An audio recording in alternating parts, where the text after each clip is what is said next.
Welcome to Luca and Miguel. Enjoy the video.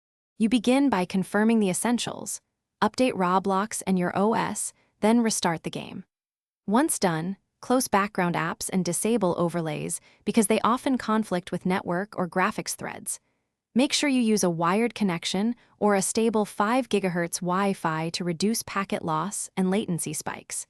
You're doing this because crashes are usually resource contention or network instability. These first steps remove the most common causes, so you can proceed to deeper fixes. Next, you tackle execution and rendering. If crashes persist, set Roblox process affinity to fewer cores temporarily. Some engine builds crash on high core counts. Then lower in-game graphics.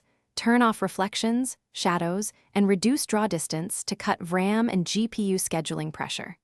Reinstall or roll back GPU drivers and run Roblox in compatibility mode to force stable API behavior. These steps reduce runtime strain and driver edge cases that cause memory corruption. Finally, you finish by cleaning and diagnosing. Delete the Roblox cache and verify game files to eliminate corrupted assets.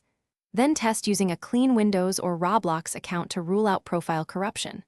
While testing, monitor CPU, GPU, RAM, and network in Resource Monitor and note exact crash timestamps. Capture any error messages. If crashes continue, gather logs and system details and submit them to Roblox support. This helps engineers reproduce the bug and gives you a clear path to resolution.